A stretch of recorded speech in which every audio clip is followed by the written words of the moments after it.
अरे मोदी चाचा, योगी बाबा से बोलो कि मुझे भी खिलाए दाल चावल। गपागप खुद ही पेले जा रहे हैं। अबे अखिलेश चुप कर यार, तू भाग यहाँ से।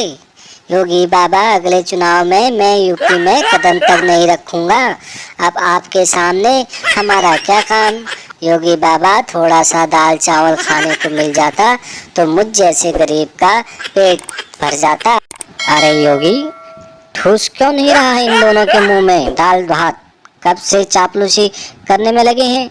खुद नंगे घूम रहे हैं, ऊपर से हमें भी नंगा बना दिया। और राहुल, तुम पहले पैंट पहन कर आओ, यहाँ वहाँ नंगा घूम रहे हो। अरे यार, कुछ तो शर्म करो, शादी भी होनी है भी तुम्हारी। अरे मोदी चाचा, अखिलेश और राहुल तो पूरे दिन नंगे ही घूमते रहते हैं पूरे गांव में।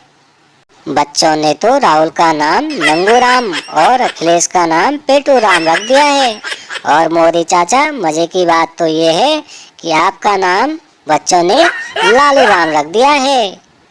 अबे चुप करो अपनी ये बकवास, निकलो भूखे नंगो यहाँ से।